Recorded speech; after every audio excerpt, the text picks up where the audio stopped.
எப்பொழுதும் ஆண்டவர் நாமத்தை மகிமைப்படுத்துகிற கூட்டம் எங்கே வந்ததோ அங்கே உச்சரித்து சொன்ன வார்த்தையே மனம் திரும்புங்கள், பரலோக ராஜ்யம் சமீபமாக இருக்கிறது. ஆண்டவருக்கு மகிமை உண்டாட்டும். அந்த பரலோக ராஜ்யம் சமீபமாக இருக்கிறது, சமீபமாகத்தான் இருக்கிறது. அந்த சமீபத்திற்குள்ளே போவதுதான் பிரயாசமான ஒரு காரியம். அதைத்தான் மிகவும் தெளிவான உபதேசத்திற்குள்ளே இங்கே பார்க்க முடியும். ஆண்டவர் ஸ்தோத்திரம். அதற்கு ஆன்சரை முதலாவது நான் சொல்ல வேண்டும் என்று யோசிக்கிறேன். எடுத்தாச்சு. 10வது வசனத்தை வாசிக்கலாம். எப்பொழுது பரலோக ராஜ்யம் சந்தோஷப்படும்? மனம் திரும்புகிற ஒரே பாவி நிமித்தம் தேவனுடைய தூதருக்கு முன்பாக ஆமென் சந்தோஷம் உண்டாயிருக்கும். ஆண்டவர் ஸ்தோத்திரம். அப்படியால் இந்த உலகத்தில் வாழுகிற மனிதன் மனம் திரும்புவதன் மூலமாக பரலோக ராஜ்யம் சந்தோஷப்படும். ஆண்டவர் நான் முதல்ல கேள்வி கொஸ்டினும் பண்ணியாச்சு, ஆன்சரும் பண்ணியாச்சு. இதற்குள்ள போவோம். இன்னைக்கு பாருங்க, இயேசுவானவர் எங்கெல்லாம் ஆண்டவருடைய சுவிசேஷத்தை பிரசங்கிக்க முடியாது போனாரோ அங்கெல்லாம் ஒரு பெரிய திரளான கூட்டம் போனது. அந்த கூட்டத்தில் ஆண்டவர் சாதாரண இப்பொழுது அதிகமான இறையியலை குறித்து பேசுகிற ஒரு காலகட்டத்துக்குள்ள நீங்கள் நானும் இருக்கிறோம். சாதாரணமான பிரசங்கத்தில் அந்த பிரசங்கத்தை ரூபத்தில் பிரசங்கிக்காதபடி சற்று தெளிவாக இறையியல் ஆவிக்குரிய அளவில் சில முதிர்ச்சியான உபதேசங்களை கொடுக்க வேண்டும் என்று எண்ணுகிற காலகட்டத்துக்குள்ளே நானும் நீங்களும் இருக்கிறோம். ஆனால் அன்றைக்கு பல நிலைகளிலே வாழ்ந்து கொண்டிருக்கிற மனித கூட்டம் இருந்த நேரத்தில் தான் இயேசுவானவர் உபதேசித்தார். அல்லேலூயா. ஒடுக்கப்பட்டவர்கள் இருந்தார்கள், பசியா இருக்கிறவர்கள் இருந்தார்கள், கட்டுண்டவர்கள் இருந்தார்கள், குருடர்கள் இருந்தார்கள், மடங்கடிக்கப்பட்டவர்கள் இருந்தார்கள், நீதிமான்கள் இருந்தார்கள், பரதேசிகள் இருந்தார்கள், திக்கற்ற பிள்ளைகள் இருந்தார்கள், விதவைகள் இருந்தார்கள், துன்மார்க்கரும் இருந்தார்கள். நீங்க ஜஸ்ட் நான் இப்ப சொன்ன பாகத்துல பாசிட்டிவா திங்க் பண்ணக்கூடிய ஒரே ஒரு ஆளுதான் நீதிமான் என்று ஒன்று மாத்திரம் குறிக்கப்பட்டிருக்கிறது. அல்லேலூயா. மீதி எல்லாம் சாதாரணமா அந்த லிஸ்ட்ல கணக்கில் சேர்க்க முடியாத அளவிலே உள்ள ஜனங்கள் வாழுகிற ஒரு கூட்டம் என்ற அர்த்தத்தை எடுத்துக்கொள்ள முடியும். புரியுங்க? மெஜாரிட்டி பீப்புள் இல்லையா? ஆண்டவர் சொல்லும்போது பின்னால உபதேசத்தை சொல்லும்போது ஒருவர் ஏற்றுக்கொள்ளப்படுவார், ஒருவர் கைவிடப்படுவார். ஒருவர் வயலில் இருப்பான், ஒரு வீட்டில் தூங்குவான் இல்லையா? வேற வசனம் அந்த பெர்சன்டேஜ்ல 50-50 என்று சொல்லி 1-1 என்று சொல்லி சமமாக பிரித்துக் கொண்டிருக்கிற சூழ்நிலையை நாம் பார்க்கிறோம். ஆண்டவர் ஸ்தோத்திரம். தேவனுடைய பிள்ளைகளே, இப்படிப்பட்ட கூட்டத்திற்கு ஆண்டவராய் இயேசு கிறிஸ்து பிரசங்கம் பண்ணும்படியாக வருகிறார். இந்த லூக்கா 15ஆம் அதிகாரத்தில் முதலாவது 2 கூட்டத்தாரை குறித்து குறிப்பிட்டிருக்கிறது. முதல் கூட்டத்தார் ஆயக்காரர் பாவிகள் ஒரு சப்ஜெக்ட். அதற்கு பின்னாலே வேதபாரகர் பரிசேயர் ஒரு சப்ஜெக்ட். இந்த 2 பேர்ல ஒருவர் ஆயக்காரர் பாவிகள், வேதபாரகர் பரிசேயர். ஒருவர் ஆண்டவருடைய இயேசுவின் உபதேசத்தை கேட்க வந்தவர்கள், ஒருவர்கள் குற்றம் கண்டுபிடிக்க வந்தவர்கள். நீங்கள் அந்த பாகத்தை நம்முடைய வீட்டில் போய் வாசித்து பார்க்கும்போது தெளிவாக புரிந்து கொள்ள முடியும். இந்த உலகத்தில் இன்றைக்கு பரலோக ராஜ்யத்தை குறித்த சுவிசேஷம் விதைக்கப்படும் போது ஒரு கூட்டத்தார் கேட்கிறார்கள், இன்னொரு கூட்டத்தார் கேட்கவில்லை. இன்றைக்கு எனக்கு இந்த பெர்சன்டேஜ் நம்முடைய யூகே பிரதேசத்தில் பெர்சன்டேஜ் எனக்கு தெரியாது, எத்தனை ஜனங்கள் விழுக்காடு இங்கே ஜனங்கள் எத்தனை பேர் இருக்காருன்னு எனக்கு தெரியாது. ஆனால் விரல் விட்டு எண்ணுகிற அளவிலே இயேசுவின் நாமத்தை அறிந்து கொண்ட பிள்ளைகள் இருக்கிறார்கள். அல்லேலூயா. ஆனா பாருங்க, விரல் விட்டு எண்ணுகிற அளவில் உள்ள சொற்ப ஜனங்களை கொண்டு கர்த்தர் பெரிய காரியங்களை செய்து கொண்டிருக்கிறார். நீங்கள் முதலாவது ஆராய்ந்து பார்க்கும்போது முதலாவது இங்கிலாந்து தேசத்தில் இருந்துதான் உலகம் முழுவதுக்கும் சுவிசேஷம் போன ஒரு காலகட்டம் இருந்தது. இயேசுவின் அண்டையே இந்த இங்கிலாந்து தேசத்தில் உள்ள பெரிய பெரிய ஆண்டவர் நாமத்தை நேசிக்கிற பிள்ளைகள் தான் பல இடங்களிலே, பல தேசங்களிலே, பல ராஜ்யங்களிலே கொண்டு விதைத்தார்கள். அவன் விதைத்து விட்டு வந்து விட்டார்கள். ஆனால் இன்றைக்கு அந்த விதைத்த இடங்களிலே தளித்த துளிகள், ஊழியங்கள் வளர்ந்து கொண்டிருக்கிறது. அதை நாம் ஒத்துக்கொள்கிறோம். ஆண்டவர் ஸ்தோத்திரம். ஆனால் அப்படி சுவிசேஷ விதையை இங்கிருந்து கொண்டு விதைத்த அந்த தேசத்தில் இன்றைக்கு சுவிசேஷம் கேட்கப்படக்கூடாத பஞ்சகாலம் இருப்பதை போன்ற சூழலுக்கு கூட நீங்கள் நான் வாழ்ந்து கொண்டிருக்கிறோம். ஆண்டவர் ஸ்தோத்திரம். ஏன்னா இன்னும் எந்த நிலையில் சொன்னாலும் அந்த சுவிசேஷம் ஏற்றுக்கொள்ளக்கூடாத அளவில் உள்ள வாழ்கிற ஜனங்கள் பெருகி கொண்டிருக்கிறார்கள். அன்றைக்கு எப்படி இயேசுவான உபதேசிக்கும் போது ஆயக்காரர் பாவிகள், வேதபாரகர் பரிசேயர் என்ற சூழ்நிலையில் ஒருவர் கேட்கின்ற கூட்டத்தார், ஒருவர் வெறுக்கின்ற கூட்டத்தார் என்ற நிலைக்குள் இருந்தார்களோ அதே நிலைப்பாட்டுள்ள உலகத்துக்குள்ளே தான் நீங்கள் நான் வாழ்ந்து கொண்டிருக்கிறோம். ஆண்டவருடைய பிள்ளைகளே, நீங்கள் சாதாரணமாய் அந்த ஆயக்காரன் பாவிகளும் யார்? லூக்கா 15ஆம் அதிகாரத்தை அப்படியே திருப்பி வைத்துக் கொள்ளுங்கள். இந்த ஆயக்காரனும் பாவிகளும் யார் என்று சொல்லி பார்க்கும்போது, ரோம ராயன் தன் ராஜ்யத்தில் ஒவ்வொரு நாட்டிலும் வரி சேர்க்கும்படியாக, இது நம்ம சுவிசேஷ புள்ளிவிவரங்கள் தான், இது காணக்கூடாது என்று விசித்திரமான ஒன்றுமில்லை. அந்த ரோம ராயன் ஒவ்வொரு நாட்டிலும் வரி சேர்க்கும்படியாக பிலாத்துவை போல அநேகரை நியமித்திருந்தானாம். அவருடைய பணி என்ன தெரியுமா? அங்கே விளைகிற நிலங்களுக்கு, அந்த ஊர்களில் லோக்கல் விளைகிற நிலங்களுக்கு ஆயம் அது மதிப்பிட வேண்டும். ஒரு விளைச்சல் அந்த வருமானத்தை அல்லது விளைகின்ற நிலத்தையும் அதை சார்ந்த பொருட்களுக்கும் அது இருக்கிற மணிக்கும் அந்த விலை மதிப்பிற்குரிய அளவு வரி தீர்மானம் பண்ண வேண்டும். ஆண்டவருடைய பிள்ளைகளே, ஆகியனால் அப்படிப்பட்ட ஆயக்காரர்களை அங்கு நியமித்தார்களாம். அதுக்கு நமக்கு சான்று இருக்கிறது. லூக்கா 15ஆம் அதிகாரத்துக்குள்ளே நுழைந்து போனால் அங்கே ஆயக்காரனுக்கு தலைவன் என்ற சகை என்று குறிப்பிடப்பட்டிருக்கிறது. இப்போ சகையை நம்ம தூக்க வேண்டாம், அவர் அங்கே இருக்கட்டும் இல்லையா? அவருக்கு பேரு ஆயக்காரனுக்கு தலைவன். ஆண்டவருடைய பிள்ளைகளே, அப்படியானால் அவர் அந்த கேட்டத்தில் அந்த சூழலிலே வந்தவர் தான் இந்த சகை என்பதை நான் பார்க்க முடியும். ஆண்டவர் ஸ்தோத்திரம். இந்த பாவிகள் யார்? நம்ம ஒரே வார்த்தையில் நியாய பிரமாணத்தை மீறுவதே பாவம். அப்படி அன்றைக்கு நாம இன்றைக்கு உலகத்தில் பார்க்கும்போது நம்ம எல்லாம் பொதுவான ஒரு தீர்ப்பு, எல்லா மனிதரும் பாவிகளாயும் முற்றிலும் சீரழிந்தவர்களாயும் இருக்கிறோம் என்று விசுவாசிக்கிறோம். இது மாற்றமே இல்லை. இந்த உலகம் பொல்லாங்கனுக்குள், நம்ம வேதவசனம் பொல்லாங்கனுக்குள் கிடக்கிறது. அந்த பொல்லாங்கன் கிடக்கிற வாழ்கிற உலகத்துக்குள்ளே நாமும் இருக்கிறோம், வாழ்கிறோம். அன்பு பிள்ளைகளே, ஆனா அந்த பாவிகள், அன்றைக்கு இயேசுவான ஒரு காலத்தில் பாவிகள் என்று குறிப்பிடப்பட்டவன் நியாய பிரமாணத்தை மீறினவனை பாவிகள் என்று குறிப்பிட்டார்கள். அநீதியான காரியங்களை செய்தவனை பாவி என்று குறிப்பிட்டார்கள். இயேசுவான வாழ்ந்த காலத்தில் நடந்த சம்பவங்களை மாத்திரம் தான் சொல்கிறேன்.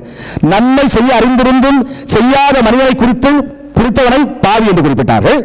தீய நோக்கத்தோடு வாழ்கிற மனிதனை பாவி என்று குறிப்பிட்டார்கள். இயேசுவான வாழ்ந்த காலத்தில் விசுவாசத்தில் வராத எல்லா காரியத்திலும் வாழ்கிறவனை பாவி என்று குறிப்பிட்டார்கள். துன்மார்க்கர் போடு வெளிச்சம், அருமையான ஒரு வார்த்தை, அந்த வியாக்கியானத்தில் வாசித்து வரும். துன்மார்க்கர் போடு வெளிச்சம், அப்படியே துன்மார்க்கருக்கு வெளிச்சமே இல்லை. அவன் உலகத்தில் வெளிச்சம் தனக்குள்ள இருப்பதையை போல காட்டிக் கொள்கிற பாவி என்று குறிப்பிடப்பட்டிருக்கிறது. இந்த உலகத்தில் பாருங்க, ஆண்டவர் நாமத்தை நேசிக்கிற பிள்ளைகளுக்கும் நேசிக்காதவர்களுக்கும் சில சமயங்களில் வித்தியாசம் தெரியாது. நேசிக்கின்ற கூட்டம் பெருகிக் கொண்டே இருக்கிறது, வெறுக்கின்ற கூட்டம் பெருகிக் கொண்டேதான் இருக்கிறது. ஆண்டவர் பிள்ளைகளே, ஆண்டவர் ஸ்தோத்திரம். அந்த ரெண்டு கூட்டத்திலே ஆயக்காரர் பாவிகளை குறித்து குறிப்பிட்டார். இந்த வேதபாரகர் யார்?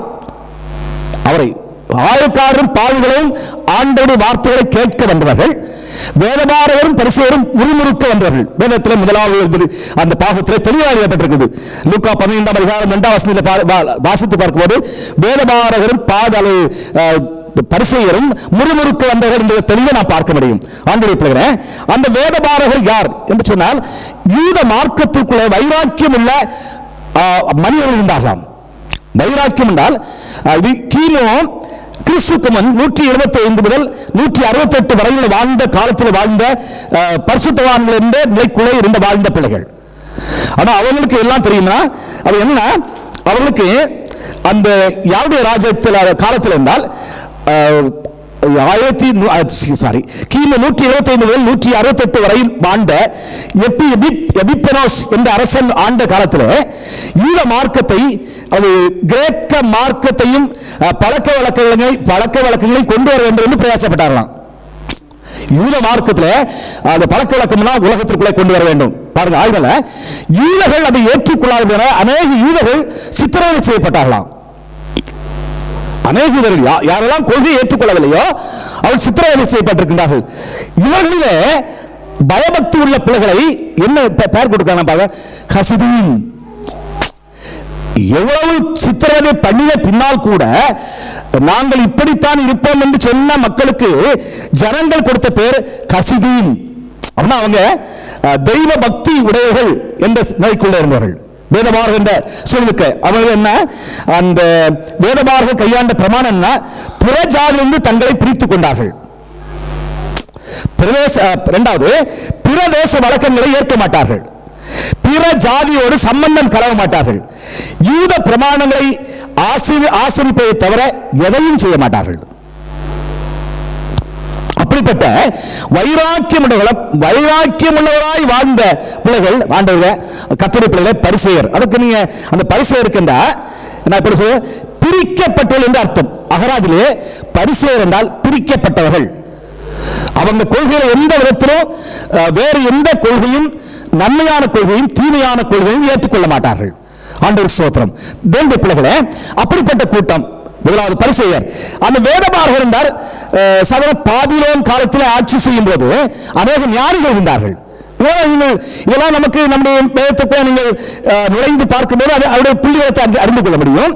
படித்தவர்கள் இதெல்லாம் ராஜாவுக்கு ஆலோசனைக்காரர்கள், ஆமே, முக்கியமானக்காரர்கள், ராஜ்ய பொக்கிஷதாரர்கள், பொக்கிஷம், தீர்வு, குடிமதிப்பு போன்றவர்களை கவனிப்புகள்.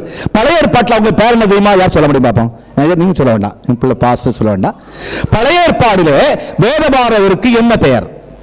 கேள்வி. ஓகே, பரவாயில்ல, ஒரு நிமிஷம் போன பாட்டு தெரியாது. அது எக்ஸாடஸ், யாத்திராகமம் 5ஆம் அதிகாரம் 6ஆம் வசனத்தை வாசித்து பார்த்தால் அங்கே விட வந்துடும். வாசிங்க, பரவாயில்ல. யாத்திராகமம் 5ஆம் அதிகாரம் 6ஆம் வசனம். சூப்பர் வார்த்தை அது. 5ஆம் எக்ஸாடஸ், யாத்திராகமம் 5ஆம் அதிகாரம் 6ஆம் வசனம் வாசிங்க. ஆமென். வேதபாரகருக்கு புதிய ஏற்பாட்டில் வேதபாரகர், பழைய ஏற்பாட்டில் அவளுக்கு பேர் ஆளோட்டிகள். ஆளோட்டிகள். மாடு ஓட்டத்தை பார்த்திருக்கோம், இந்த உலகத்தில் ஆடு ஓட்டத்தை பார்த்திருக்கோம் தேவனுடைய பிள்ளைகளை. ஆனா பழைய காலத்தை பாருங்க, என்னது, அவர் ஆளோட்டிகள். ஆட்களை நடத்துவர்களுக்கு பேர தமிழ் எப்படி சூப்பர். அந்த ஆளோட்டிகள் ஈஸியா, எளிமையா, அதை உச்சரிக்க முடியாத ஒரு வாய்ப்பறிய பார்க்க முடியும். ஆண்டவர் ஸ்தோத்திரம். இந்த 4 கூட்டத்தாரும் ஒரு கூட்டத்தார் வெறுத்தார்கள். வேதபாரகரும் பரிசேயரும் ஆண்டுடைய வார்த்தைகளை வெறுத்தார்கள். ஆயக்காரரும் பாவிகளும் ஆண்டுடைய வார்த்தைகளை ஏற்றுக்கொள்ள முடியாது வந்தவர்கள். ஆண்டுடைய பிள்ளைகளை இன்னைக்கு பாருங்க, சாதாரணமா சில சமயங்களில் பிரசங்கம் பண்ணுவோம். நீங்க ராபர்ட் அவர்கள் பிரசங்கம் பண்ணும்போது அந்த பிரசங்கத்தை நீங்க கேட்கும்போது முழுமையாக புரிந்து கொள்ளும். ஆமென். கவனிக்கவே இல்லையே, அது எப்படி நீங்கள் கேட்கிற விதத்தில் இருக்கிறது. ஆமென். ஆமா, அதை புரிந்து கொள்ளக்கூடிய இடத்துல அது கடுமையான பிரசங்கத்தை போல இருக்கும். ஆனால் அந்த சாராம்சத்தை பார்த்தால் எளிமையாய் புரிந்து கொள்ளுகிற பக்குவத்தில் அந்த பிரசங்கம் வந்துவிடும். அதான் நான் உடனே சொல்வேன், பிரசங்கம் பண்ணி முடிச்ச உடனே நான் ஃபீட்பேக் கரெக்டா சொல்வேன். இன்னைக்கும் எந்த டேட்ல பிரசங்கம் பண்ணது, நீங்க அந்த கம்ப்யூட்டர்ல ஓபன் பண்ணி பிரசங்கத்தெல்லாம் ரிமைண்டர் எல்லாம் பண்ணதில்லை. இங்க ஒரு டேப்ல ரோலர் அப்படி ரோல் பண்ணா ரிமைண்டர் வந்துட்டு இருக்கு. இந்த பிரசங்கம் இப்படி போச்சு அப்படி போச்சு. ஆண்டவருடைய நான் ஊக்கப்படுத்துவதற்காக இல்ல, அப்படி சொல்லும் போது திரும்பி ஆண்டவர் நாமத்தை பிரசங்கிக்கிற பிள்ளைகளுக்கு அது ஒரு பெரிய உத்வேகத்தை உண்டாக்கும். ஆமென். ஆண்டவர் ஸ்தோத்திரம். தேவனுடைய பிள்ளைகளை பாருங்க, இயேசுவானவர் எப்படி எளிமையான உபதேசத்தை சொல்லி பரலோகத்திற்கு ஜனங்கள் நடத்தி இருக்கிறார் பாருங்க. அதுதான் இப்ப வரோம் பாருங்க. அவங்க சொன்ன உதாரணம், காணாமல் போன ஆட்டை போன்ற மனிதர்கள். நான் அப்படியே கொண்டு வந்திருக்கேன். நீ காணாமல் போன ஆடுன்னு சொன்னீங்க, மனிதர்கள் கொண்டு வரேன். காணாமல் போன காசை போன்ற மனிதர்கள் அப்படி வச்சுக்காங்க மனசுல. பிரசங்கத்தை சொன்னா திரும்பி அப்படி சொல்லுவீங்க நீங்க எல்லாருமே. 3வது, காணாமல் போன மகனை போன்ற மனிதர்கள் அப்படி வச்சுக்காங்க மனசுல. 4வது, வீட்டுக்கு வர மனமற்ற மனிதர்கள். யார் சொல்ல? மூத்த மகனை போன்ற மனிதர்கள். வீட்டுக்கு மனமர சொந்த சகோதரன் ஏற்றுக்கொள்ள மனமற்றவனாய் வீட்டுக்குள்ளே வர மனமற்றவனாய் இருக்கிற மூத்த சகோதரனை போன்ற மனிதர்கள். இந்த 4 கூட்டம் தான் உலகத்தில் இருக்கு. இந்த கூட்டத்தில் ஏதோ ஒரு கூட்டத்தில் நாம இருப்போம். ஆமென். நீங்க இல்லைன்னு மாத்திரம் சொல்ல வேண்டாம்.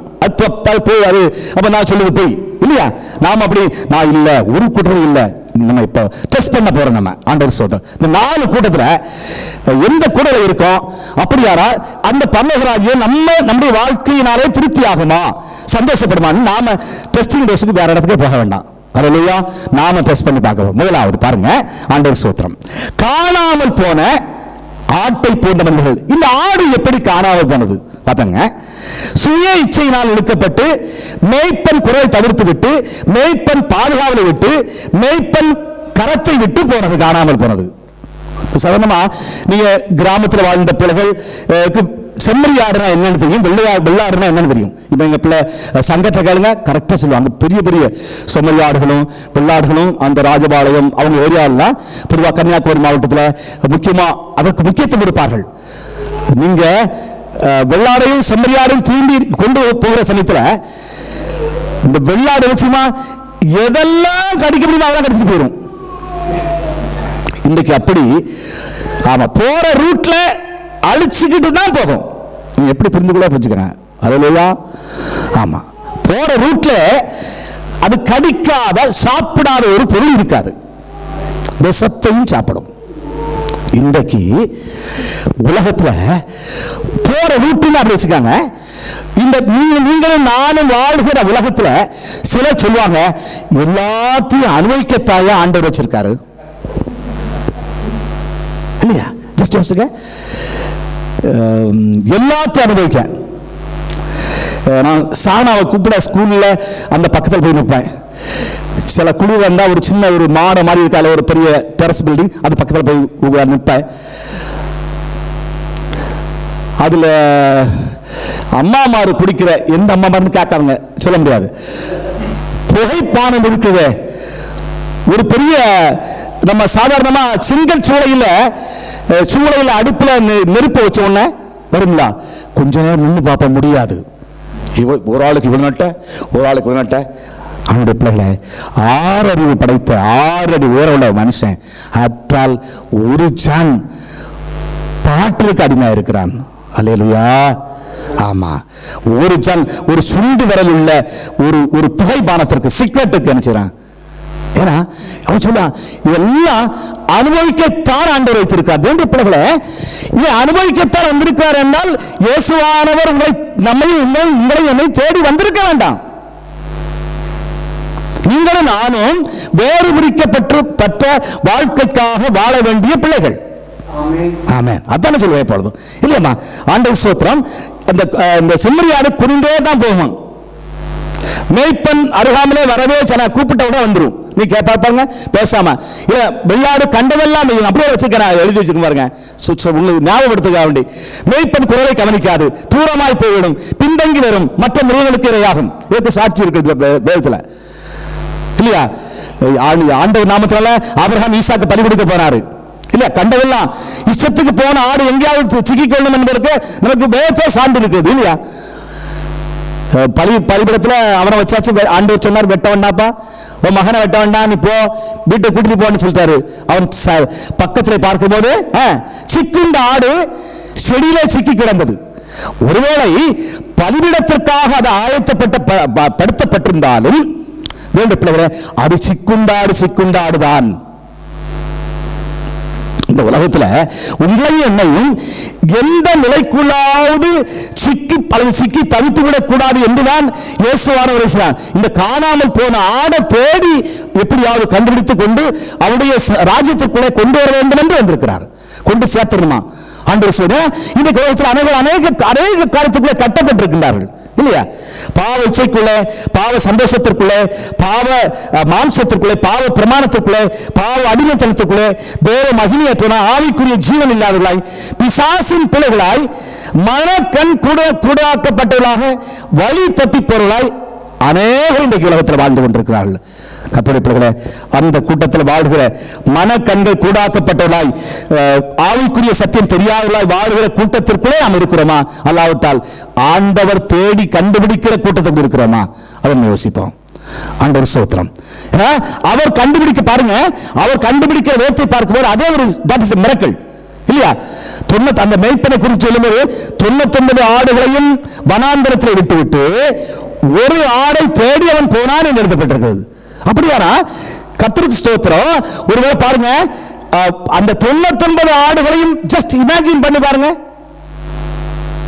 அப்ப நான் என்ன இந்த 99 பரிசுத்தமாய் வாழுகிற ஆத்துமாக்களை குறித்து கவலைப்படுவதை பார்க்கிலும் இந்த உலகத்தில் வாழுகிற ஒரு பாவி ஆண்டவரின் அன்பை அறியாமல் போய்விடக் கூடாது என்பதே எவ்வளவு முக்கியம் என்று நாம் உள்ளத்துக்கு யோசிக்கணும்.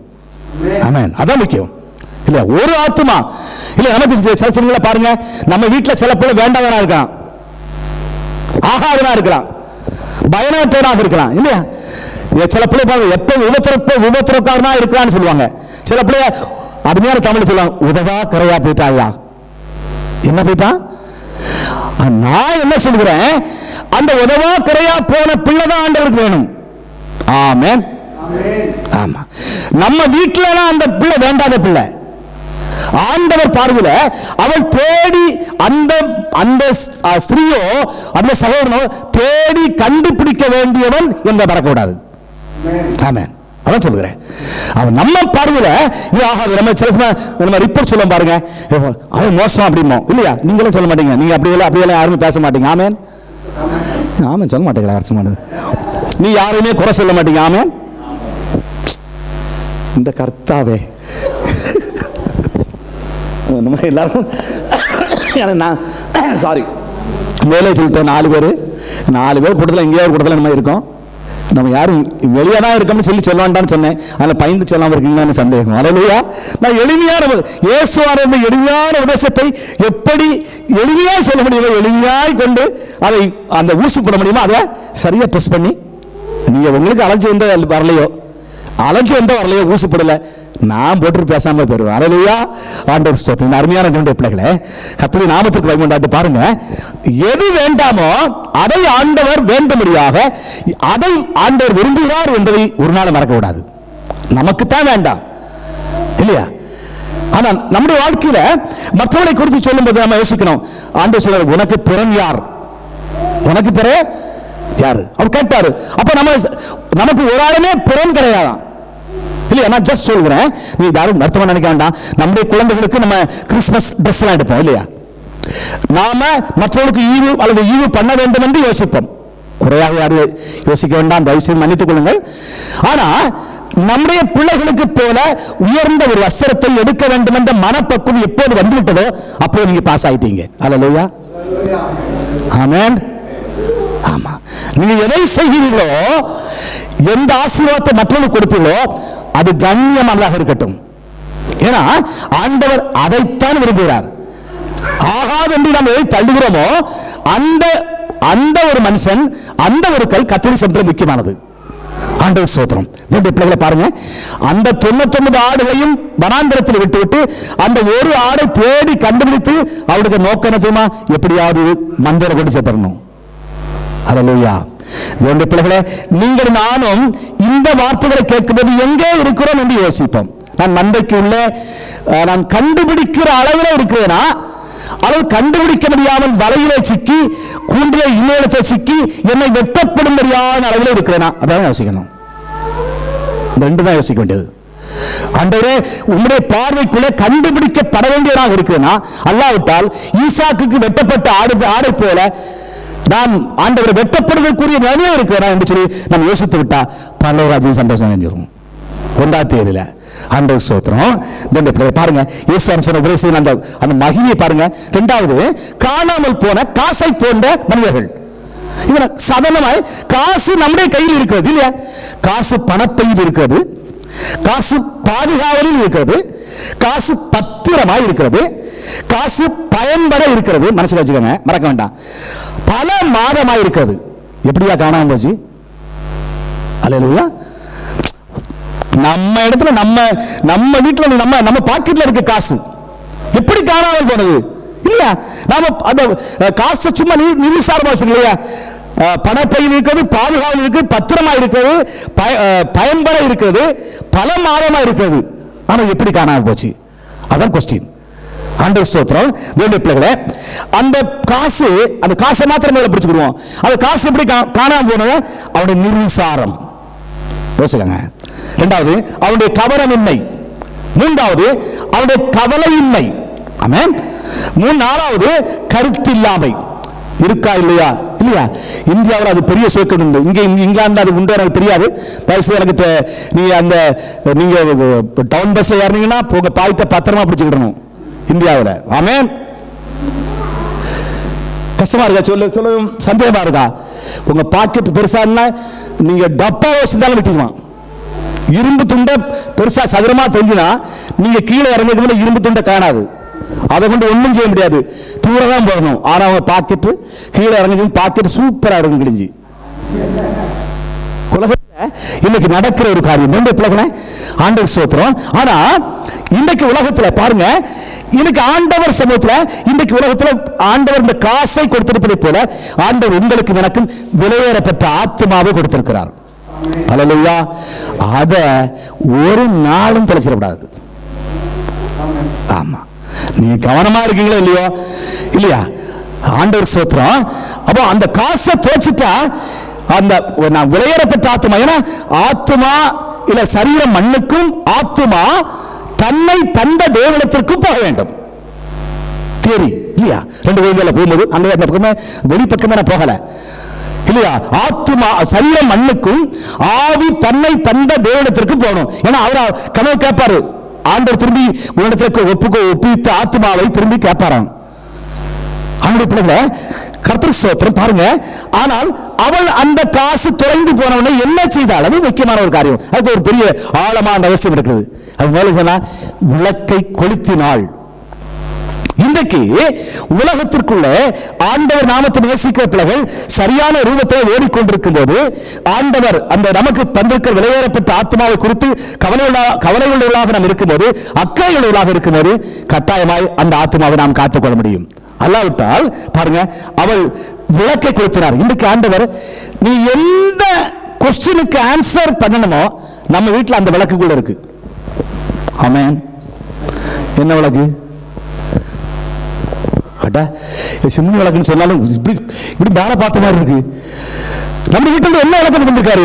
நீ காண நம்ம ஆத்மாவை இழந்து போக பண்ண போகிறோம், நம்ம இழந்து போய் விடுவோம் என்று எண்ணும் போது நமக்கு ஆண்டவர் நம்ம வீட்டுக்குள்ளே ஒரு விளக்கை தந்திருக்கிறார். என்ன செந்தமிழர் இன்னும் வரல, ஆன்சர் இல்ல. செந்தமிழருக்கு வரவே செய்யல, வேலையே செய்யல இன்னைக்கு. அதுவா வேதமாகிய விளக்கை தந்திருக்கிறார். ஆமென். எங்க செக்ரட்டரியாக வேலை செய்தாச்சு. ஆண்டவர் ஸ்தோத்திரம். இரண்டு பிள்ளைகளை வேதம் இல்லையா? அது அருமையான வேதம் விளக்கு இல்லையா? நம்ம எந்த கொஸ்டின் எந்ததுக்கு ஆன்சர் பண்ண நினைக்கிறீங்களோ, எந்த குழப்பத்தில் இருக்கீங்களோ அந்த குழப்பத்திற்குள்ள ஆன்சர் உள்ள இருக்கு. அதை தேடி கண்டுபிடிக்கணும். அதான் அருமையான ஒரு ஞானம் அடைய வேதத்தை வாசி, நலம் அடைய வேதத்தை விசுவாசி, பரிசுத்தம் அடைய அதை அப்பியாசி. புரியுதா? அல்லேலூயா. ஆண்டவர் ஸ்தோத்திரம். ஞானம் அடைய வேதத்தை வாசி, நலமடைய அதை விசுவாசி, பரிசுத்தம் அடைய அதை அப்பியாசி. அப்படின்னா அப்பியாசப்படுத்த உன் வாழ்க்கை பிராக்டிக்கல்ல கொண்டு வா. அந்த பிள்ளைகளை எந்த கொஸ்டின் இல்லையா? சாதாரணமா நான் சொன்ன ஜஸ்ட் ஒரு 3-4 மாசம் சொன்ன ஞாபகம் இருக்கு. சிலர் வேதம் வாசிப்பாங்க இல்லையா? தலையணைக்கு காத்து வச்சிருப்பாங்க இல்லையா? ஏதாவது சோம்ல சொப்பனை கண்டனா தலையில் இருக்கும் வேதாமா இல்ல? சொப்பனை சிந்தனையான வேத புத்தகம் இல்லையா? நிறைய வரும். இன்னைக்கு அவர் பலவீனம் நான் யோசிக்கிறேன். இது நம்ம உங்களையும் என்னை வெளிச்சத்திற்குள்ளே கொண்டு போகிற ஒன்றை முடக்கி வீட்டுக்குள்ள வைத்திருப்பது என்பது ஒப்புக்கொள்ள முடியாத காரியம். ஆமென் இல்லையா?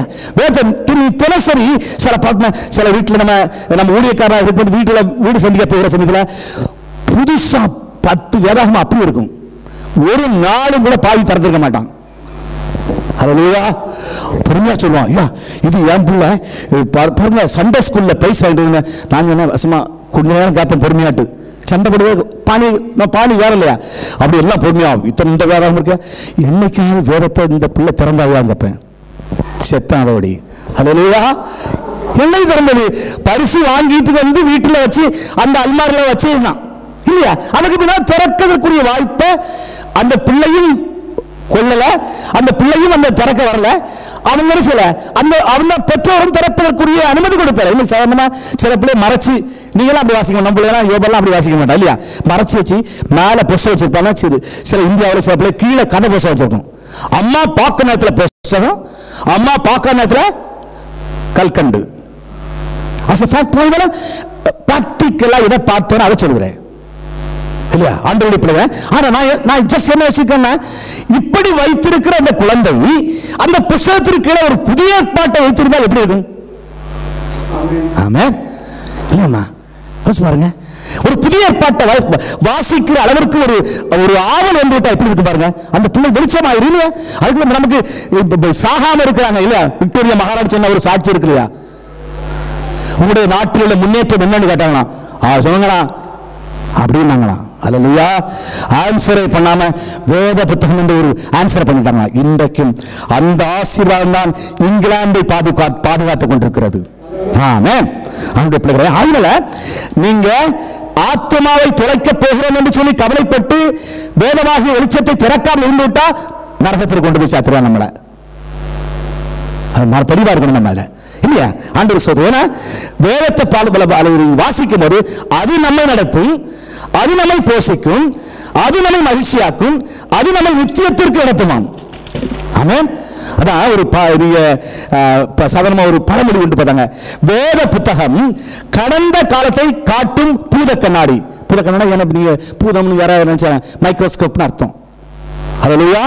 கடந்த காலத்தை காட்டும் பூத கண்ணாடி, நிகழ்காலத்தை காட்டும் முகம் பார்க்கும் கண்ணாடி. இப்ப முகத்தை பார்த்தா இப்ப இருக்க முகம் கொஞ்சம் ஒரு 10 வருஷம் கழிச்சு இல்லையா? எனக்கு ஒரு 25 வயசு 30 வயசுல சுருட்டு அந்த பக்கம் ட்ரைனிங் காலேஜில் படிக்கிற இடத்துல நான் ஏச்சு வாங்காத ஆளே கிடையாது. ஒரு பக்கம் சொல்லுவார்த்தை கேட்காது, சுருட்டையா கிடக்கும். அந்த பக்கம் இந்த பக்கம் எப்படியாவது எங்க சீட்டு போனாலும் அங்க பிரின்சிபால் ஆபீஸுக்கு போறதுன்னா அது இந்த பக்கம் கிடக்கும், குண்டகமாண்டே கிடக்கும். உடனே அங்க அதுக்கு ஒரு அப்பாலஜி எழுதி கொடுக்கணும். தலைமுடியை இனிமே நாளைக்கு நான் என்ன செய்ய முடியும்? அல்லேலூயா. இன்னைக்கு ஒண்ணுமே காணல, அட்ரஸே இல்லை. அல்லேலூயா. சுத்தம். ஸ்தோத்திரம். பிள்ளைகளே பாருங்க, கடந்த காலத்தை காட்டும் பூத கண்ணாடி, நிகழ்காலத்தை காட்டும் முகம் பார்க்கும் கண்ணாடி, வருங்காலத்தை காட்டும் தூரதிருஷ்ட கண்ணாடி. திறந்து பார்த்துட்டா போதும் இல்லையா? அன்பு பிள்ளைகளே, அப்போ இந்த நீங்கள் எதை தொலைத்து விட்டீர்களோ, நம்முடைய ஆத்மாவை தொலைத்து விட்டால் வேறு எந்த பக்கத்துக்கும் அதற்கு ரெமடிக்காக போக வேண்டாம்.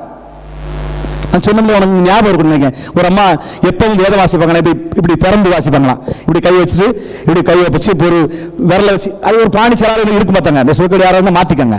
இல்லை படிச்சு இப்படி திறந்து விருந்து வீட்டுக்கு போகணும். டக்குனு திறந்துக்காங்க. உங்களுக்கு யாருக்கு ஞாபகம் இருக்கு? நான் சொன்னது தான் உங்களுக்கு ஞாபகப்படுத்தினேன். இந்த ரூட்ல போறதுனால இது முக்கியமான ஒரு பகுதி. இப்ப திறந்து பார்த்து விருந்து விட்டு போறலாம். எமர்ஜென்சியா பைபிள் வாசி பண்ணி இப்படி திறந்துருக்கா. யூதாஸ் நாண்டு கொண்டு செத்தான் வந்திருக்கு. விருந்து வீட்டுக்கு போறோம், யூதாஸ் நாண்டு கொண்டு செத்தான் அப்படின்னு வந்துட்டாங்க. திரும்பி போட்டுக்கிட்டு திறந்திருக்கா. செய்வதை சீக்கிரமாய் செய். ரெண்டையும் சேர்த்து போடுங்க, ரெண்டையும் சேர்த்து போடுங்க, 2 சென்டென்ஸ் சேருங்க. யூதாஸ் முதல்ல திறந்து ஓப்பன் பண்ண யூதாஸ் நாண்டு கொண்டு செத்தான். அது மோசமான வசனம் ஆயிட்டு. ரெண்டாவது திரும்பி மூடி திறக்க செய்வதை சீக்கிரமாய் செய். ரெண்டையும் போடுங்க. சாவன்னா சீக்கிரமா இல்லையா? வேத புத்தகம் நம்ம ஏடு போட்டு பார்ப்பதற்குரிய புத்தகம் இல்ல. அது நம்முடைய வாழ்க்கை வெளிச்சமாக்குவதற்காக கர்த்தர் கொடுக்கிற ஒரு பொக்கிஷம். அதை வாசித்த அதற்கு ருசி பார்த்தவர்களுக்கு தான் தெரியும் இல்லையா? கர்த்தர் நல்ல ஒரு ருசித்து பாருங்கள். அது வேதத்துக்குள்ள போய் நீங்க திரும்பி பார்க்கும்போது நான் ஒரே வசனத்தை மாத்தி முடிப்பேன். ஒரு நாள் இப்படி பிரசங்கம்னா ஏன் இப்படி பேசக்கூடாதுன்னு யோசிப்பேன். அதுக்கு பிரசங்கம் தேவையில்லை. இப்படி ஏன் பேசக்கூடாது? நேர குறுக்க நீ கேட்கறது கஷ்டமா இருக்கும் உங்களுக்கு. அந்த பிரசங்கத்தை நான் போன பாதுல அந்த ரூட்ல போகும்போது அந்த பிரசங்கத்தை கேட்கும்போது என்னடா இது மாத்தி பேசாருன்னு வரும் இல்லையா? கர்த்தருடைய பிள்ளைகளே, அத்தனை சத்தியங்கள் கூட அடங்கியிருக்கிற ஆண்டவர் ஸ்தோத்திரம் பாருங்க. தேடி கண்டுபிடிக்கும் வரையிலும் அவன் சமாதானப்படல. விளக்கை கொளுத்தி தேடி கண்டுபிடித்த உடனே அவர் திருப்தி வந்தது. தேவனுடைய பிள்ளைகளே, உங்களையும் என்னையும் கர்த்தர் பரலோகராஜ்யத்தின் பொக்கிஷதாரி என்றதான நிலையில இன்றைக்கு தேடி கண்டுபிடித்து அவருடைய அந்த ராஜ்யத்திற்குள்ள சேர்க்க மட்டும் அவர் ஓய மாட்டார். ஆமென். ஆமா, ஆண்டவர் ஸ்தோத்திரம். அது மட்டும் அவர் ஓய மாட்டார். கர்த்தருடைய பிள்ளைகளே, 3வது கட்டத்தில் வந்துருவோம் பாருங்க. ஆண்டவர் ஸ்தோத்திரம். காணாமல் போன மகனை போன்றவர்கள் இல்லையா? இது சாதாரணமாக நன்றாக வளர்க்கப்பட்ட பிள்ளை இல்லையா? அவன் மோசமா வளர்க்கப்பட்ட நிலைமையில் உள்ள பிள்ளைன்னு சொல்ல முடியாது. ஏன்னா நீங்கள் அந்த பின்னால உள்ள அவன் மகன் வந்து ஒப்புரவாகிற சமயத்தில் நடந்த நிகழ்ச்சிகள் எல்லாம் பார்க்கிற சமயத்தில் ஜஸ்ட் அத ஃபர்ஸ்ட் அந்த ஸ்டெப்புக்குள்ள போறதுக்கு முன்னாடி சொல்லுவேன். ஏன்னா அவன் நன்றாகத்தான் வளர்க்கப்பட்டிருக்கிறான், நல்ல பெற்றோர்கள் தான் என்பதற்கு சாட்சி இருக்கிறது. ஏன்னா அவன் திரும்பி வரும்போது அவனுக்கு பாதரட்சையை கொடுத்திருக்கிறார், முறைப்படி அவரை சுத்தப்படுத்திருக்கார், புது ஆடை கொடுத்திருக்கிறார், அவருக்கு கனப்படுத்தி இருக்கிறார். அப்படியானால் கடவுளின் அன்புக்குள்ளே வளர்க்கப்பட்ட பிள்ளைதான். காணாமல் போன மகன் ஆண்டுடைய பிள்ளை அவன் எப்படி நன்றாக வளர்க்கப்பட்டவன், வேதம் கற்றுக் கொடுக்க கற்றுக்கொண்டவன், ஜெபம் செய்ய பழக்கிக்கப்பட்டவன் இல்லையா? சாதாரண இன்னைக்கு நம்ம சாதாரணமா ஆண்டவர் ஸ்தோத்திரம், யாரும் நீங்க தவறா புரிஞ்ச வேண்டாம், நம்ம பிள்ளைகளுக்கு ஜெபிக்க வேண்டும் என்று ஒரு ஆர்வத்தை கொடுக்கிறவா? நம்ம ஆர்வத்தை கொடுத்தா கடவுள் உங்களை ஆசீர்வதிப்பார். எங்களை நானே இப்போ பாஸ்டர் வீட்டுக்கு போறேன், என் பிள்ளை வீட்டுக்கு, இதை சொன்னாதான் கூட சாப்பாடு. That is very good. எனக்கு சந்தோஷமா இருந்து பார்க்கறதுக்கு, இதை சொன்னாதான் உனக்கு சாப்பாடு இல்லையா? இன்னைக்கு நம்ம பிள்ளைகளை ஒரு பாகம் இதை வாசிக்கணும் இல்லையா, இதை சொல்லணும், இதை ஒப்புக்கணும், அல்லது இதை இப்படி ஜெபிக்கணும். அவங்க பிள்ளைகளை அது உங்கள் மேலும் என்னுடைய மேலும் இருந்த கடமை. இன்றைக்கு பிள்ளைகளை கத்த கொடுத்திருப்பது பிள்ளைகளை நன்றாக வளர்க்க வேண்டும் என்றுதான் கொடுத்திருக்கிறார். 2 பிள்ளைகளோ 1 பிள்ளையோ அல்லது 5 பிள்ளைகள் இருக்கட்டும், அந்த பிள்ளைகள் கடவுள் நம்மை கருத்தில் கொடுப்பது நம்மை காட்டிலும் மேன்மையாளராய் வாழ வேண்டும் என்ற நோக்கத்திற்காக தான் கர்த்தர் புத்திர சுவாரத்தின் சுதந்திரத்தை கர்த்தர் தந்திருக்கிறார். ஆண்டவர் ஸ்தோத்திரம். நான் எப்போதும் நீங்க வந்து வரும்போது சொல்லிட்டு போகுது ஆண்டவர் ஸ்தோத்திரம். கர்த்தர் எந்த குடும்பத்தில் இன்னும் சுதந்திரவாளி பிறக்கவில்லையோ கர்த்தர் ஏற்ற சமயத்தில் கர்த்தர் கொடுப்பார். ஆமென். அதான் என் விசுவாசம். நீங்க நினைப்பீங்க ஆண்டவர் விதைக்காத இடத்துல அறுக்கிறது நம்முடைய ஆண்டவர். ஆமென்.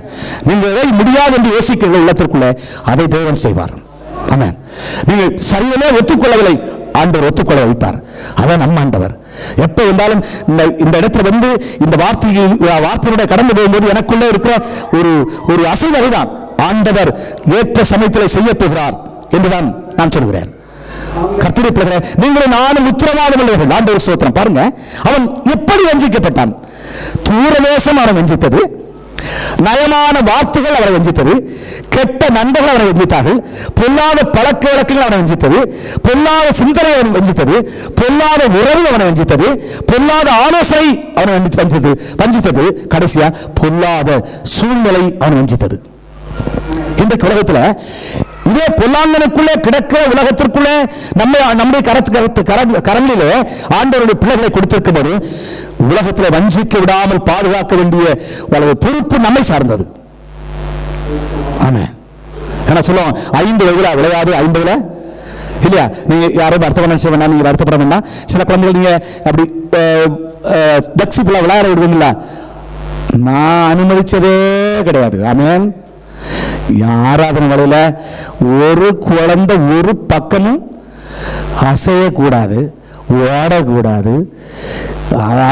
அம்மா பிள்ளைக்கு புத்திரவாதி யாருதான்? அம்மா தான். அசையாத ஒரு பிள்ளை அல்லாத பட்சத்தில் யாராவது 2000 பேர் இருப்பாங்க, பூத்தக மண்டபத்தில் 2000 பேர் இருப்பாங்க. யாராவது ஒரு வாலி பையன் பேசினா பிரசங்க ஓடிட்டே இருக்கும். அவன் பேரு குமார் அப்படின்னு இடையில ஒரு வார்த்தை போகும். குமாரனை சேர்த்தான் வீட்டில். புரிஞ்சா உங்களுக்கு? 15-20வது பெஞ்சில பேசிட்டு இருப்பான் குமார்னு உள்ள பையன். நான் பிரசங்க ஓடிட்டே இருப்பேன், குமார் அப்படின்னு அந்த பெஞ்சையை நோக்கி.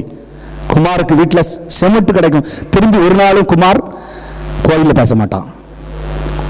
அந்த பிள்ளைகளை ஏன்னா குழந்தையை அடிப்பதினால் அவன் சாவதில்லை. ஆமென். கண்டிப்பதினால் அவன் சாவதில்லை இல்லையா? இப்படி கண்டிக்க வேண்டாம், இது இந்த கலாச்சார சட்டத்துக்குள்ள வந்துடும். என்ன சட்டையா? வேதத்தை மீறி ஒரு சட்டம் உலகத்துல கிடையாது. நம்ம வேதத்தை மீறி சட்டத்துக்குள்ளே போயிட்டோம்னா அவன் சுதந்திரமாயிருவான். எங்க அம்மா அடிச்சா எல்லாத்துக்கும் நம்பர் கொடுத்துருக்காங்களாம். பிள்ளைகளுக்கு நம்பர் ஸ்கூல்ல படிக்கிற பிள்ளைகள் நாங்க பேரெல்லாம் கேட்க முடியாது, சொல்ல முடியாது. இப்போ 15ஆம் ஆண்டு இந்த நம்பர் டீச்சர் தந்திருக்காங்க. என்னத்துக்குமா? போன் பண்ணதுக்கு. என்னத்துக்கு? அப்பா அம்மா அடித்தால் போன் பண்ணுவதற்கு. அட பாவி, பிறந்தை கையாடாதவன் தன் மகனை பகைக்கிறான். ஆமென். அந்த சட்டம் அங்க கிடக்கையா? நம்முடைய குழந்தைகளை சரியான ரூபத்தில் வளர்க்க வேண்டிய சட்டம் உங்களையும் என்னையும் சார்ந்தது. ஆமென். அப்பதான் இந்த உலகத்துக்கு தேசத்துக்கு நல்ல ஒரு ஒரு ஒரு ஒரு மனிதனை உருவாக்க முடியும். தேவ ராஜ்யத்துக்கு நல்ல ஒரு அந்தஸ்தை கொடுக்க முடியும். ஆண்டவர் ஸ்தோத்திரம். தேவனுடைய பிள்ளைகளை பாருங்க, வஞ்சித்து போடுறது இல்லையா? இன்னைக்கு உலகத்துல ஒரு வஞ்சனைக்குள்ள விழுகிற சூழலுக்குள்ள இருக்கு. எங்க போனா எப்படி வரான்னு தெரியாது. போச்சனையும் சரியாதான் போவான், வருஷனையும் தள்ளாடிக்கிட்டே வருவான் இல்லையா? வருஷனையும் பார்த்தா 4 காலில் வருவான், போன போசம் 2 காலில் தான் இருப்பான். வருஷம் சர்க்கஸ்ல வருவான். பார்த்துருக்கேன். இங்க இந்த சர்க்கஸ், இங்க சிலர் இந்த சர்க்கஸ் ரோட்ல கிடக்கு, பார்த்துருக்கேன். தயவுசெய்து பொறுத்துக்கோங்க, மன்னிச்சுக்கோங்க. இந்த சர்க்கஸ் எல்லாம் இந்த உலகத்தில் நடக்கு.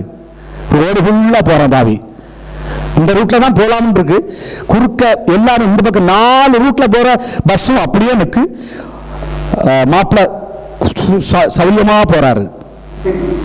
சுதந்திர தேசத்துல இல்லப்பா இல்லையா? ஆண்டவர் ஸ்தோத்திரம். கர்த்தர் இப்படித்தான் வாழ வேண்டும் என்று உங்களை நினைவு வைத்திருக்கிறார். ஆமென். அதான் எப்படியும் வாழலாம் என்று இல்ல, இப்படித்தான் வாழணும். இதுதான் வாழ்க்கை. நம்முடைய பிள்ளைகள் இப்படித்தான் வாழணும், இப்படித்தான் ஆசீர்வதிக்கப்படணும், இப்படித்தான் வளரணும். அது ஒரு பெரிய ஒரு நம்ம வாழ்க்கையில், அது நம்ம வாழ்க்கையில் நீங்க அனுபவத்தில் கொண்டு வரும்போது சரியான செயல்களை நீங்க அறுப்பீங்க, அந்த ஆசீர்வாதத்தை பார்ப்பீங்க. ஆண்டவர் ஸ்தோத்திரம் ஆகட்டும். வேண்டிய பிள்ளை பாருங்க, அவன் வஞ்சிக்கப்பட்ட உடனே அந்த வீட்டுக்குள்ள எல்லாம் மகிழ்ச்சி இழந்து விட்டான். பாருங்க, என்ன இழந்துட்டானா? ஜஸ்ட் பெற்றோர் அன்பு இழந்தான், ஆதரவு இழந்தான், பாதுகாவல் இழந்தான், அவனுடைய அழகை இழந்தான், அந்தஸ்தை இழந்தான், தனது புகழை இழந்தான், அந்த குடும்பத்துக்கு ஒரு மதிப்பு இருந்து அதை இழந்துட்டான், தன்னையே இழந்தான் இல்லையா? சில சமயங்களை பாருங்க, விட்டு பிடிச்சதே பாருங்க, ஒரு நாள் சைவர்கள் வந்து நிற்பாங்க. ஆனால் நீங்க ஒண்ணுமே செய்ய முடியாது. யாரும் பேசுது பிள்ளைகளை குறைவா சொல்லுங்க, நீங்க தயவுசெய்து வருத்தப்பட வேண்டாம் இல்லையா? நீ பிடிக்க வேண்டிய நேரத்தில் ஆலோசனை கொடுக்க வேண்டிய சமயத்தில் ஆலோசனை கொடுக்காம இருந்தா ஒரு நாள் அவன் வளர்ந்து பாவத்தில் பெருகி ஒரு நாள் பைத்தியக்காரனாக வந்து நமக்கு முன்ன நிற்பான். அன்னைக்கு பார்ப்போம், ஒண்ணுமே அது போச்சு அவ்வளவுதான், அது வெட்டப்பட வேண்டிய மரம் இல்லையா? அது ஒண்ணு செய்ய முடியாது, அதுல கனியை பார்க்க முடியாது. என்னுடைய பிள்ளைகளை அது கனி கொடுக்க வேண்டிய சமயத்தில் கொடுக்கவில்லை, அந்த கனி கொடுக்க வேண்டிய நேரத்தில் நீங்கள் பக்குவப்படுத்தவில்லை, நான் பக்குவப்படுத்தவில்லை. அந்த கனி கொடுக்க வேண்டிய நேரத்தில் நாம் உடன்படவில்லை, உபதேசம் அவளுக்கு ஆலோசனை கொடுக்கவில்லை, வேதத்தை குறித்து கற்றுக் கொடுக்கவில்லை, ஜபத்தை குறித்து கற்றுக் கொடுக்கவில்லை, பரலோக ராஜ்யத்தை குறித்து கற்றுக் கொடுக்கவில்லை. அப்படியானால் அந்த பழி உங்களையும் என்னையும் சாரும். ஸ்தோத்திரம். ஆனா யாரெல்லாம் பிளக்சிபிளா விட்டுருக்கீங்களோ பிடிச்சிருந்த நேரத்தை அடிக்க வேண்டாம், போன் பண்ணா பண்ணட்டு வரட்டு, நம்ம வீட்டுக்கு ஒருக்கா வேண்டாம் வந்துட்டு போட்டுமே, அல்லையா ஆம்புலன்ஸ் வந்து நம்ம வீட்டுக்கு போட்டுமே, அது ஆசீர்வாதம். நீங்க எல்லாமே பாசிட்டிவ் இல்லைங்க. யாரும் தயவுசு பிள்ளைகளை போய் வீட்டுக்கு அடிச்சிடாதுங்க. நான் ஓப்பனா பேசுங்கள, இதெல்லாம் நம்ம ரிமைண்டருக்காக கொண்டு வருது. எந்த குழந்தைகளையும் நீங்கள் கஷ்டப்படுத்த வேண்டும் என்பதற்காக சொல்லுவதில்லை. நான் அப்படி கஷ்டப்படுத்தினேன் பிள்ளைகளை, அப்படிதான் போகணும் அப்படிதான் சொல்லுவேன். ஏன்னா என்ன, நான் ஒரு 2000 பேர் குடியிருக்க இடத்துல 300 பேர் இருப்பாங்க. 300 வீட்டில் நான் மத்தியில் இருக்கும் பாஸ்துக்கு வீடு, நம்ம பிள்ளைகளை தான் பார்த்துட்டே இருப்பாங்க, எல்லா ஜனங்களும் பார்ப்பாங்க. அப்போ அந்த குழந்தையை காட்டு நீ இப்படித்தான் இருக்கணும்னு சொல்லி கட்டுப்பாடு போடுவேன். 7 வயசுல உள்ளிருந்து அந்த ஹார்ன்ல அந்த மைக்கை கொடுத்து பாட சொல்லுவேன். நான் அருமணி வாசிகள் பாடுறா, காத்து நல்ல பாடுறது காரணமே என் மகன் நல்ல பாடுவா, அவ பாடு பாடு 6 வயசுல 7 வயசுல பாடு கதையும் முதிர்ந்த வகையில் அவர் கனி விட்டு போடுவார்கள். அல்லேலூயா. ஆண்டவர் ஸ்தோத்திரம். பாருங்க, அவன் எப்ப விட்டுட்டனோ அவன் நினைச்சா திரும்பி நாற்றம் அடித்தவனாய் திரும்பி வந்தான். அந்த குழந்தைய அந்த காணாமல் போன மகனை இஷ்டத்திற்கு விட்டபடினால திரும்பி அவன் வரும்போது நாற்றம் அடித்தவனாய் வந்தான். அதான் சரியான வார்த்தை. எங்க பன்றி கூட்ட இடத்துல மறந்துட்டா வருவான், இருந்தது பன்றி பயிற்சிகள வேற, சாப்பிட்டது தவிர தவிடு வேற அடிக்காம இருக்குவான். என்ன சூப்பர் தவிடே கொடுத்துருப்பான். பழைய காலத்துல தவிடெல்லாம் சாப்பிடுவாங்க பாத்துருங்களா? நல்ல நம்ம வீட்டுல நெல் குத்துவாங்க, யாருக்கும் ஞாபகம் இருக்கிறது இல்லை. வீட்டுல கை விரல் வைத்து குத்துவாங்க, அதுல தவிடு போட்டு கருவிட்டு போட்டு வரசி சாப்பிடுவாங்க. தட் இஸ் ஒரு இரும்பு சத்து இல்லையா? இப்ப தவிட அரிசியே தெரியாது. கொஞ்ச நேரத்தில் நம்ம பிள்ளைகிட்ட அரிசி மரம்னா என்னன்னு கேட்பான். பனை மரம் மாதிரி இருக்குமா அரிசி மரம்பான். அப்படிப்பட்ட காலகட்டத்துக்குள்ள இன்னைக்கு விஞ்ஞானம் இழந்து கொண்டிருக்கிறது. சில பிள்ளைகள் சில காரியங்களை அறிந்து கொள்ளாமலே இழந்து கொண்டு இருக்காங்க. உண்மையா கலந்து நான் சொல்லுவேன், என் பிள்ளைகள் இங்க யூகே பிரதேசத்தில் பிறந்த குழந்தைகிட்ட கலங்க, நெல் எப்படி இருக்கு, நெல் எங்க இருக்குதாங்க, மரத்துல அம்மா.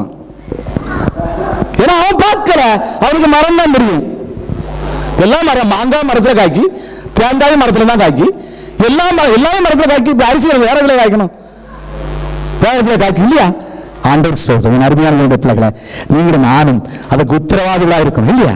அப்போ கர்த்தருடைய பிள்ளைகள், அந்த பிள்ளையை கூட அந்த தகப்பன் ஜஸ்ட் யோசிங்க, எப்படி சாகட்டும் என்று போகல பாருங்க, அவன் எதிர்பார்த்து கொண்டிருக்கிறார். ஆமென். அது முக்கியம். அவர் எதிர்பார்த்து கொண்டிருக்கிறார். என் பிள்ளை எப்படி வருமா? அவன் சரியா வரமாட்டான்னு அந்த தகப்பனுக்கு தெரியும்.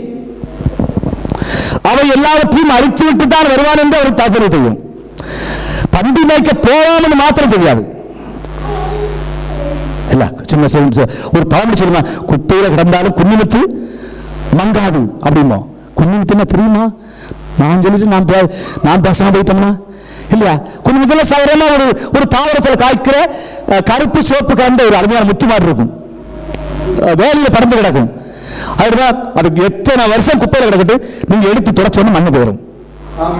ஆமென். நம்முடைய பிள்ளைகளை ஆண்டவர் நாமத்துக்கு மகிமை உண்டாட்டும். உங்களையும் என்னையும் குப்பையிலே கிடக்கிறவன் சாகட்டும் என்று இயேசு கிறிஸ்து விடல.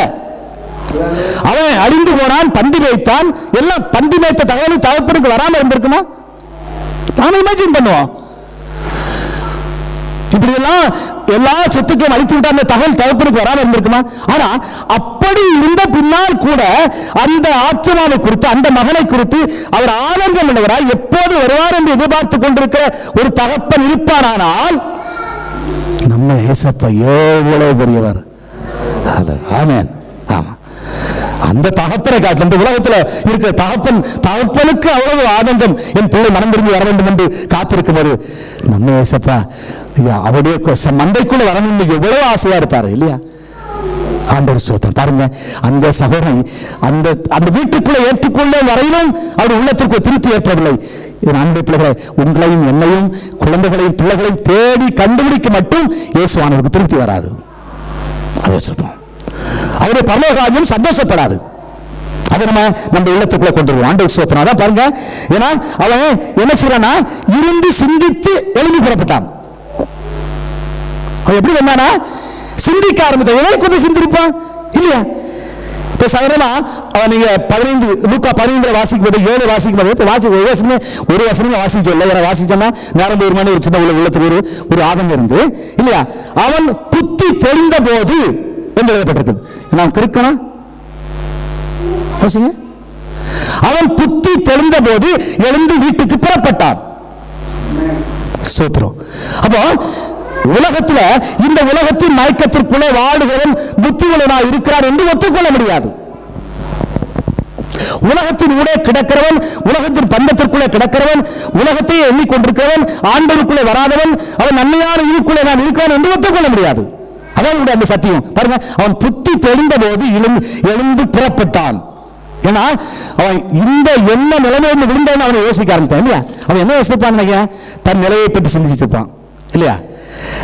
கடந்த கால அனுபவத்தை சிந்திச்சிருப்பான், தான் அடைந்த அவமானத்தை அறிஞ்சிருப்பான் இல்லையா? அவன் யோசிச்சிருப்பான், தான் பட்ட பாடுகளை சிந்திச்சிருப்பான், தான் தொழிலை அவன் என்ன வேலை செய்ய அந்த வேலையை பார்த்திருப்பான், யோசிச்சிருப்பான், இந்த வேலையை குறித்து கவலைப்பட்டிருப்பான். கடைசியாக எடுக்க வேண்டிய தீர்மானத்தை அவர் யோசிச்சிருப்பான். பாருங்க, ஆண்டவர் சோத்திரம். எடுக்க வேண்டிய தீர்மானம், நான் எங்க அப்பா வீட்டுக்கு போவேன். அதான் பச்சை தமிழ் இல்லையா? நான் எங்க அப்பா வீட்டுக்கு போவேன். அப்பா, நான் மகன் சொல்றதுக்கு எனக்கு தகுதி இல்லை.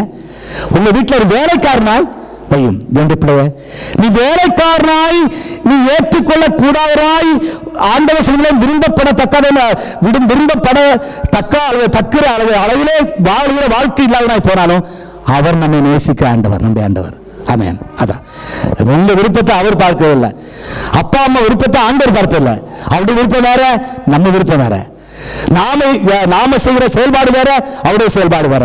ஆண்டவர் ஸ்தோத்திரம். அவனை ஏற்றுக்கொண்டார் என்று எழுதப்பட்டிருக்குன்னா, அவன் ஏற்றுக்கொள்ளப்பட்டால்தான் பரலோகம் சந்தோஷப்படும். ஏற்றுக்கொள்ளப்படாவிட்டால் அந்த சத்தியமே பொய்யாய் போய்விடும். அதுக்குள்ள ஆண்டவர் இயேசு கிறிஸ்து சொன்ன சத்தியமே இல்லாமல் போயிருக்கும். அவரை ஏற்றுக்கொண்டிருக்கிறார் என்ற சாட்சியை பார்க்கிறோம். ஆண்டவர் ஸ்தோத்திரம். கடைசியா அந்த பாவத்தை பார்க்கும்போது, மூத்த குமாரனை போன்ற மனிதர்கள் நிறைய பேர் என்று பாருங்க உலகத்துல இல்லையா? அவனுக்கு உள்ளத்திற்குள்ள ஒரு ஜெலிசஸ் பாருங்க. மூத்த குமாரனை போன்ற மனிதர்கள் இன்னைக்கு உலகத்துல தான் தான் வாழ வேண்டும் என்று உலகத்தில் வாழுகிற கூட்டம் அதிகம், எல்லாரும் வாழ வேண்டும் என்று எண்ணுகிற கூட்டம் குறைவு. ஆமாம், நான் ஃபேக்ட் சொல்லுவேன் இல்லையா? உலகத்தை பாருங்க, எல்லாமே இல்லையா, அவன் எங்க போறான் எப்ப போறான்னு தெரியாது. இந்த மாதிரி ஐஸ்வர்யன் கதை மாதிரி தான், எல்லாத்தையும் அடித்தர என் களஞ்சியத்தை இடித்து பெரிதாக கட்டுவேன், எல்லா களை விளைந்த எல்லா நிலத்திலுள்ள பொருட்கள் எல்லாம் கொண்டு சேர்ப்பேன், நான் ஆத்மாவை நோக்கி உனக்காக அநேக பண்டங்கள் எல்லாம் சேர்த்து வைத்திருக்கேன் சொன்னார். அவர் சொன்னார் ராத்திரியே கேள்வி இல்லையா, மதிகடனே இந்த ராத்திரில உன் ஜீவன் எடுத்துக்கொள்ளப்பட்டால் நீ சேகரித்ததெல்லாம் இல்லை. இன்னைக்கு அநேகர் இன்னைக்கு உலகத்திற்குள்ளே, இந்த உல்லாசத்திற்குள்ளே, உலகத்திற்குள்ளே, ஐஸ்வர்யத்திற்குள்ளே விழுந்து அநேகர் மற்றவர்களை ஏற்றுக்கொள்ளாத மனப்பக்குவம் உள்ளவர்களாக இருக்கிறார்கள். நீங்களும் நானும் நம்ம வாழ்க்கை சிந்திக்கணும் இல்லையா? ஆண்டவர் நான் மற்றவரை ஏற்றுக்கொள்கிற ஒரு பக்குவத்திற்கு வந்துடணும். அப்ப ஆண்டவர் நம்ம ஏற்றுக்கொள்வார் இல்லையா? கண்ட சகோதரனை நேசிக்காதவன் காணாத கடவுளை எப்படி நேசிப்பாய், எப்படி அன்பு கூறுவாய்? நாம வாழ்கிற வாழ்க்கை கண்ட வாழ்க்கை என்னது? இது ஒரு ஆண்டுக்கு கேட்டது, பரலோகத்துக்கு போவீங்களா, செத்தாதானையா பரலோகத்துக்கு போகணும்? அது ஃபேக்ட் தான். செத்தாதான் செத்த போய் எனக்கு தெரியாதுல்லையா, கூடுதே பாருங்க. ஏன்னா அவர் சொல்லார் இல்லையா, என்னை விசுவாசிக்க மரித்தாலும் பிழைப்பான் என்று கொண்டு போட வேலை செஞ்சலாம்.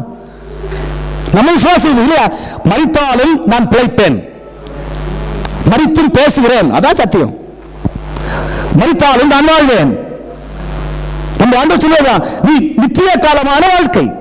ஆண்டவர் சொல்லுவா குறிப்பிடும்போது பரலோகத்தில் நித்தியமான வாழ்க்கை, அநித்தியமான வாழ்க்கை இல்ல, கொஞ்சம் ஜஸ்ட் கொஞ்ச நேரம் இல்ல, நித்தியமான வாழ்க்கை, நித்திய ராஜ்யம்.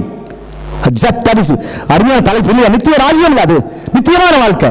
ஆண்டவர் சொல்ல பாருங்க, தேவனுடைய பிள்ளைகளை அவன் ஏற்றுக்கொள்ள மனம் இல்லாத அந்த சகோதரன் வந்த அவன் சகோதரன் எல்லாவற்றையும் அழித்து விட்டு வந்து விட்டான் என்று சொல்லி நோக்கத்தில் உள்ளத்திற்குள்ள ஆதங்கப்பட்டு அவனை ஏற்றுக்கொள்ள மனமில்லாதவனாக இருந்தான்.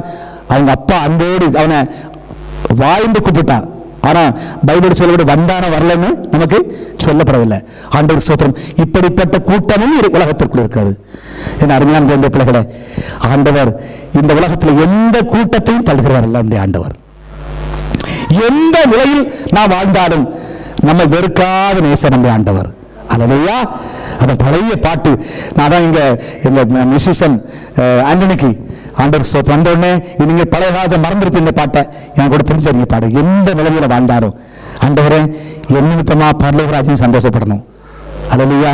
முதல்ல நீங்க யோசிங்க, ஆண்டவரே என் நிமித்தமா என் வீடு சந்தோஷப்படட்டும். ஆமென். என் நிமித்தமாய் என்னுடைய சபை சந்தோஷப்படட்டும். ரெண்டாவது பாயிண்ட். அதுக்கு பின்னால் தான் பரலோகராஜ்யம் சந்தோஷப்படுறதுக்கு யோசிக்கவே முடியும். நம்ம வீட்டுக்குள்ளே சந்தோஷம் வரலன்னா பரலோகத்தில் எங்கேயா வரும் சந்தோஷம்? ஆண்டவர் ஸ்தோத்திரம். மனம் திரும்பிய ஒரு பாவி நிமித்தம் பரலோகத்தில் மிகுந்த சந்தோஷம் உண்டாயிருக்கும். கர்த்தருடைய பிள்ளைகளே, அந்த சந்தோஷத்தை உண்டாக்குற வாழ்க்கை நீங்களும் நானும் வாழ்ந்தால் ஒரு பெரிய மகிமையான வாழ்க்கை உலகத்தில் வாழ்ந்திருக்கிறோம். ஒரு அர்த்தமுள்ள வாழ்க்கை தான் வாழ்ந்திருக்கிறோம் என்ற அர்த்தத்தை நாம் இந்த உலகத்தில் சாட்சிகரித்து விடுவோம். அப்படிப்பட்ட வாழ்க்கை வாழ நம்ம ஆண்டவருக்கு அர்ப்பணம் செய்வோம்.